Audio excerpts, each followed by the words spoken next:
ഇന്ത്യയുടെ ആയുധപുരയുടെ കരുത്ത് ദിനംപ്രതി വർദ്ധിക്കുകയാണ്. 5ാം തലമുറ സ്റ്റെൽത്ത് യുദ്ധവിമാനമായ അഡ്വാൻസ്ഡ് മീഡിയം കോമ്പാക്ട് എയർക്രാഫ്റ്റ് പദ്ധതിയിൽ സഹകരിക്കാനായി സ്വകാര്യ കമ്പനികൾ താൽപര്യം പ്രകടിപ്പിച്ച് രംഗത്ത് വന്നിരിക്കുകയാണ് എന്ന വാർത്തകൾ പുറത്തുവരികയാണ്. പ്രോട്ടോടൈപ്പ് ആകാൻ വേണ്ടി 7 കമ്പനികളാണ് ഇപ്പോൾ മുന്നോട്ട് വന്നിരിക്കുന്നത്. ഇവ നിർമ്മിക്കുന്നതിനായി തന്നെ കിട്ടുക 15,000 കോടി രൂപയുടെ സാമ്പത്തിക സഹായമാണ് നൽകാൻ ഒരുങ്ങുന്നതും. അതേപോലെ തന്നെ ഇതിൽ നിന്ന് തന്നെ പ്രോട്ടോടൈപ്പുകൾ രൂപകൽപ്പന ചെയ്യുന്നതിലും അതിൽ വികസിപ്പിക്കുന്നതിനും ഡിഫൻസ് റിസർച്ച് ആൻഡ് ഡെവലപ്മെന്റ് ഓർഗനൈസേഷനുമായിട്ടാണ് ഈ 7 കമ്പനികൾ പ്രവർത്തിക്കുന്നത്, അല്ലെങ്കിൽ ഇവർ താല്പര്യം പ്രകടിപ്പിച്ച് മുന്നോട്ട് വന്നിരിക്കുന്നതും. ഇത് ഇന്ത്യയുടെ വലിയൊരു നേട്ടമായി തന്നെ കണക്കാക്കാൻ സാധിക്കുന്നു. എന്നാൽ ഇതിൽ മാനദണ്ഡങ്ങൾ അനുസരിച്ചുകൊണ്ട് 2 കമ്പനികൾക്കാണ് ഇത് നിർമ്മിക്കാനുള്ള അവസരം ലഭിക്കുന്നത്.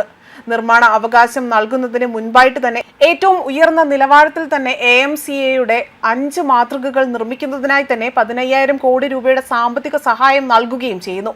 ഇവ യാഥാർത്ഥ്യമായാൽ തന്നെ ഇന്ത്യയോട് ഇനി മുട്ടാൻ പാകിസ്ഥാൻ എന്നല്ല മറ്റൊരു രാജ്യവും മടിക്കും എന്നതാണ് മറ്റൊരു വസ്തുത. ആയുധബലം കൂട്ടുന്നതിൽ ശ്രദ്ധ കേന്ദ്രീകരിക്കുകയാണ് ഇപ്പോൾ കേന്ദ്രം ആദ്യമായി മുൻഗണന ചെയ്തിരിക്കുന്നതെന്നും ഇതിലൂടെ തന്നെ വ്യക്തമാകുന്നു. അതുപോലെ തന്നെ ലാൻഡ് ആൻഡ് ട്രൂബോ, Hindustan Aeronautics Limited, Tata Advanced System Limited, Adani Defence എന്നിവ ഉൾപ്പെടെ തന്നെ 7 കമ്പനികളാണ് ഇതിനായി തന്നെ രംഗത്തുള്ളത്. ബ്രഹ്മോസ് എയറോസ്പേസ് മുൻ മേധാവിയായ ശിവതാണുപിള്ളയുടെ നേതൃത്വത്തിലുള്ള സമിതി ഇവരുടെ വീടുകൾ വിലയിരുത്തുമെന്നും പ്രതിരോധ വകുപ്പ് ഉദ്യോഗസ്ഥർ വ്യക്തമാക്കിയിട്ടുണ്ട്. സമിതി പ്രതിരോധ മന്ത്രാലയത്തിന്റെ റിപ്പോർട്ട് ഇനി സമർപ്പിക്കുകയും ചെയ്യും. അതുപോലെ തന്നെ മന്ത്രാലയമായിരിക്കും അന്തിമ തിരഞ്ഞെടുപ്പ് നടത്തുന്നതെന്നും ഉദ്യോഗസ്ഥർ വ്യക്തമാക്കിയിട്ടുണ്ട്. പ്രോട്ടോടൈപ്പ് വികസനം പൂർത്തിയായാൽ തന്നെ 125-ലധികം യുദ്ധവിമാനങ്ങൾ നിർമ്മിക്കാൻ ലക്ഷ്യമിടുന്ന പദ്ധതിയുമായി തന്നെ മുന്നോട്ട് പോകുകയും ചെയ്യുമെന്നും വ്യക്തമാക്കുന്നു. ഇതിന് 2 ലക്ഷം കോടി ചെലവാകുമെന്നത് തന്നെയാണ് പ്രതീക്ഷിക്കുന്നതും. 2035 ആകുമ്പോഴേക്കും ഈ യുദ്ധവിമാനങ്ങൾ സേനയുടെ ഭാഗമായി തന്നെ തുടങ്ങുമെന്നതാണ് പ്രതീക്ഷിക്കുന്നത്.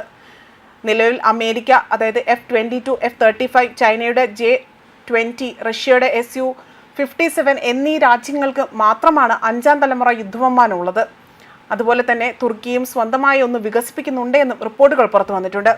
ഇത് പ്രോട്ടോടൈപ്പിന് അപ്പുറത്തേക്ക് ഇതുവരെ എത്തിയിട്ടില്ല എന്നതാണ് മറ്റൊരു കാര്യമായി തന്നെ പറയുന്നത്.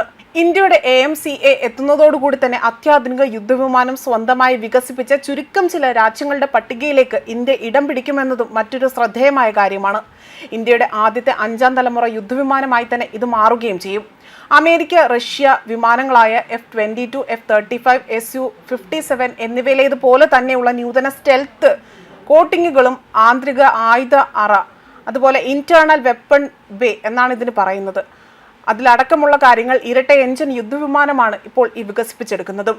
ഇതിന് 55,000 അടി ഉയരത്തിൽ വരെ പറക്കാൻ കഴിയുമെന്നും അതുപോലെ തന്നെ ആന്തരിക അറകൾ 1,500 കിലോഗ്രാം ആയുധങ്ങളും അതിന് പുറത്ത് തന്നെ 5,500 കിലോഗ്രാം ആയുധങ്ങളും വഹിക്കാൻ സാധിക്കുമെന്നും പ്രതീക്ഷിക്കുന്നുണ്ട്.